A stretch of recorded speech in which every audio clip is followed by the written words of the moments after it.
12년 넘게 이렇게 막 소소하게 매년 조금씩 부동산 투자를 하다 보니까 2022년도 딱 중반기죠, 지금이.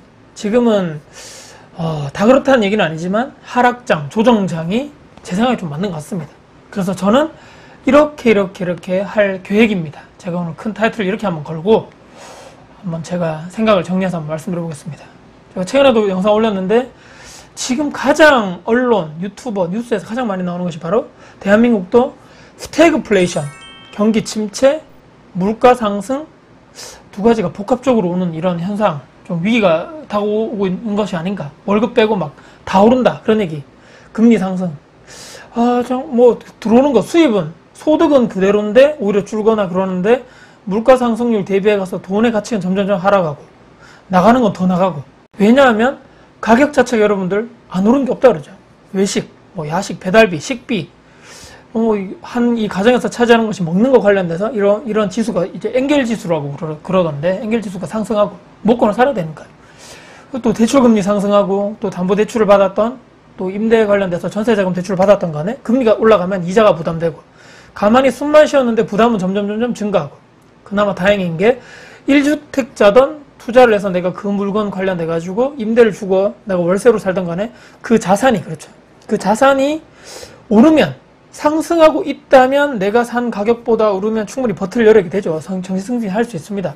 와, 지금 내가 비록 예를 들어서 원룸 월세에 내가 살고 있지만 내 자산은 시간이 지남에 따라서 점점 무럭무럭 커가고 있구나. 내 미래를 안락하게 살기 위해서 젊었을 때 이 정도 고생은 고생도 아니야.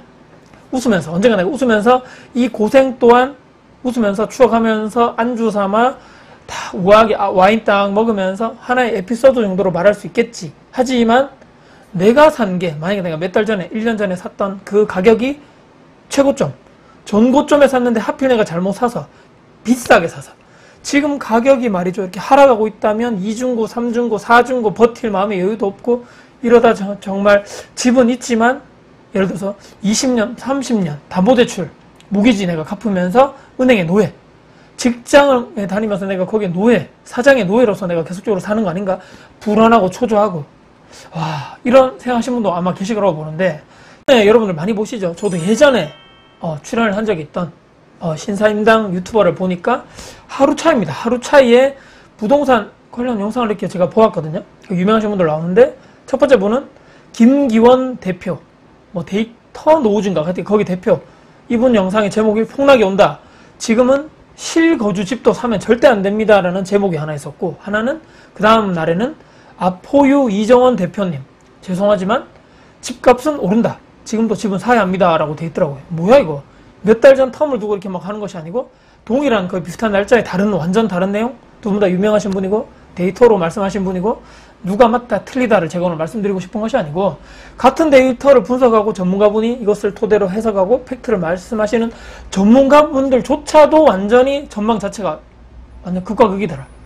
와, 이렇게 전문가분들도 견해가 다른데 저희 같은 일반인들은 도대체 이게 맞나 저게 맞나 객관화하기가, 그것을 토대로 또 판단하기가 너무너무 어려운 이런 시기가 아닌가 싶습니다. 그래서 저는 모든 사람들이, 대부분이 그렇다는 것은 아니지만 크게 세 부류 정도로 사람들이 나눠지지 않은가.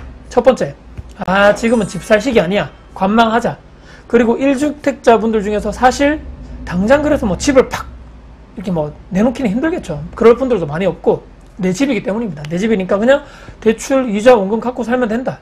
집값 하락, 마음이 쓰라리겠지만 만약에 지금 거기 하락하는 장에 내가 매물을 가지고 있다면요, 그래도 계속적으로 내가 장기간 보유하고 있고 내 집 마련 계속적으로 어차피 내가 실고자 하니까 계속 놔두면 언젠가는 오르겠지, 정고점 회복하겠지, 마음 깊숙하게 분명히 그런 마음이 있다는 얘기인 거죠. 그리고 투자하시는 분들, 저와 아마 비슷한 생각을 하실 분들 같은데, 그래 지금은 공격적으로 투자해가지고 매물 개수를 늘리는 것을 좀 지양하고 시장을 좀 더 지켜보고 하락에 이렇게 바닥을 좀 잡기는 불가능하겠지만 그래도 공부하다 보면 그 타이밍, 그때 진입하자. 지금은 충분하게 현금을 좀 모아두고 소비지를 통제해서 시드머니 모을 단계다.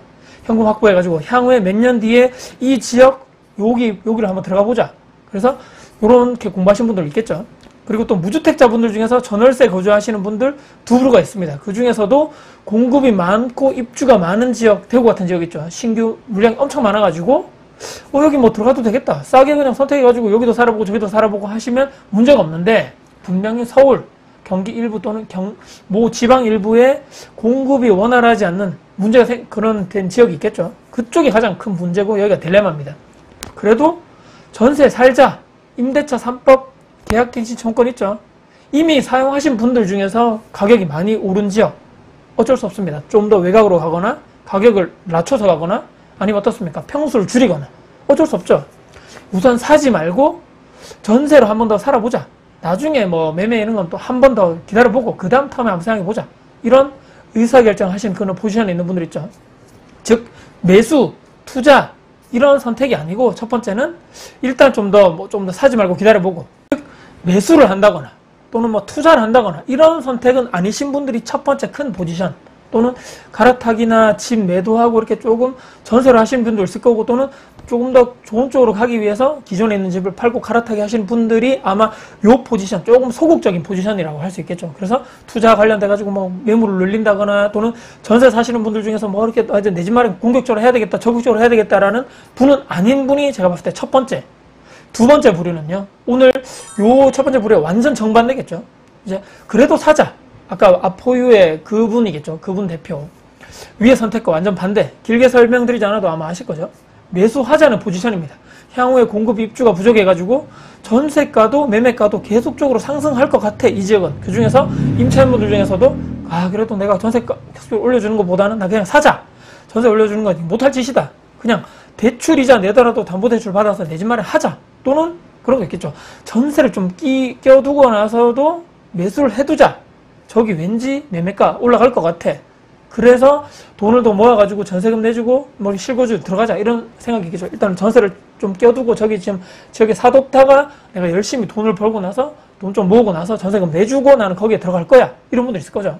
그래서 투자자분들 중에서도 미리 선진입하시는 분들도 적지 않습니다.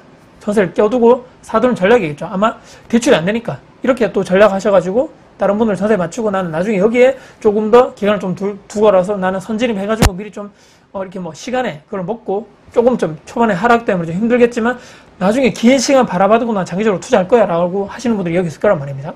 투자자분들 중에서 일부 들어가신 분도 주변에 또 있더라고요.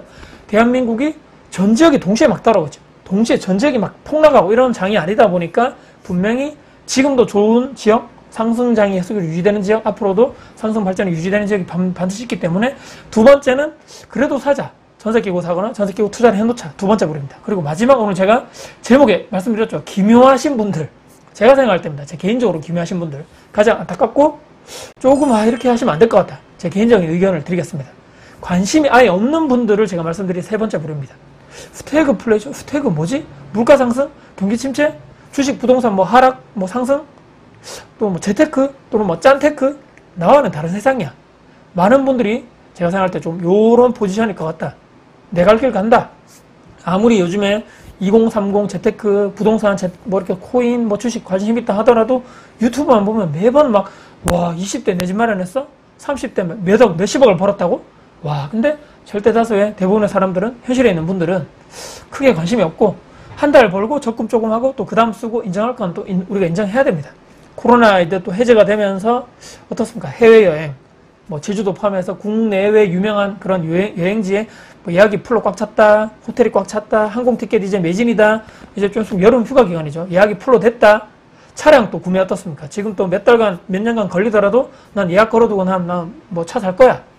인스타 같은 데 보면 맛집, 멋집, 뭐 여행, 명품, 남들에게 보여주기 위해서 인생 사시는 분들이 있죠. 다 그렇다는 건 아니지만 소비를 줄이지 않는 분들, 줄여도 사치성, 단순 지출성 소비를 줄이는 것이 그것이 아니고 남에게 보여주는 치장, 그대로 인스타용 소비는 줄어들지 않는다. 저축은 그냥 남의 이야기고 오늘만 위해서 사시는 분들, 내 월급보다 문제는 더 감당 안 되게 빚을 내가지고 특히 레버리지 이용해서 투자하는 것이 아니고 그냥 소비성, 생활비, 지출용 그런 빚이 점점점 늘어나시는 분들. 그래서 이게 하루하루 본인 목숨을 좀 타축시키는 분들이 있더라. 그것도 스스로 말이죠. 지금 경기가 안 좋고 자산 가치가 버블이니 거품이니 이제 부동산 폭락한다, 주식 폭락한다, 물가는 사상 최대다, 내 월급 빼고 다 오른다. 난 일반 평범한 직장인이고 부모님 유산도 많이 없고 한 번쯤은 생각해봐야 됩니다. 내가 지금 뭐 하고 있지? 내가 언제까지 20대, 언제까지 내가 30대가 아닌데, 월급 받는 게 당연한 시대가 아닌데, 이것이 언젠가 내가 월급 절벽이 나에게 다가올 건데, 경제관념 이렇게 없어도 내가 무죄도 내가 괜찮은가? 우리 부모님도, 내 친구도, 뭐 다 동료도 관심 없는데, 뭐 나는 돈도 없고 지식도 없고 그렇게, 근데 그렇게 살고 싶은가라고 봤을 때 내 주변에 그 주변에 비슷한 분들 중에서 난 저렇게 살고 싶어. 난 저렇게 늙을 거야. 그런 롤모델이 있을까? 한 번쯤은 하루 24시간 딱 중에서 30초만 한번 생각해보면 답이 나오죠. 오늘 제 말씀이 그렇다 해서 뭐 오해가 없으시길 바라는 것은 무조건 투자해라. 부동산 하지 않으면 네 인생 망해. 이런 결론이 아닙니다.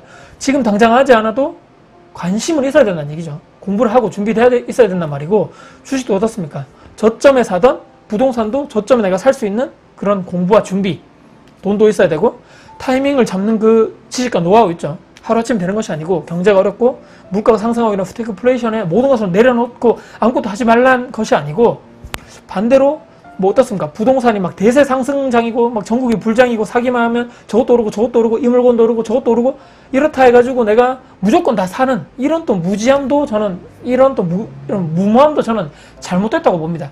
항상 취약을 생각하자. 플랜 B. 나의 플랜 C는 뭐지? 계획해야 되고 인생이 우리가 어떻게 달라질지 모르죠. 그리고 모든 투자 앞에서 선택은 내가 하는 것입니다. 스스로 책임지고 절대로 남에게 내 결정권을 위임하지 마십시오. 그 누구도 여러분들 인생 책임져 주지 않고 돈도 여러분들 위해서 벌어주지 않고 내 은퇴 노후 생활을 위해서 누군가가 나에게 돈을 주지 않는다. 그것만 명심하고 폭등, 폭락, 너무 양극단에 내가 현혹되지 말고 거기에 막 치우치지 말자. 그때그때 그 시기별로 현명하게 슬기롭게 내 자산을 지킬 수 있는 능력만 그것은 우리가 지켜야 된다. 그것은 우리가 해야 된다는 얘기입니다. 아까 초반에 제가 말씀드렸죠. 대출 받아가지고 내가 집을 샀는데 평생 은행에 놓여야 될 것 같아요. 평생 직장에 놓여야 될 것 같아요. 그 빚 20, 30년 갚는단 말이죠. 그래도 내 집이 있는 내 보금자리가 있는 노예가 그나마 좀 다행이지 않을까요? 내 집도 없고 남의 집살이하고 하는 것보다 그렇게 해가지고 전세자금 관련돼서 좋은 데 살면서 대출 갚고 이자 갚고 그것보다는 내 집 있는 것이 좋지 않겠는가? 어차피 대출 갚으려면 말이에요. 나중에 다 갚으면 온전히 내 집이 되죠.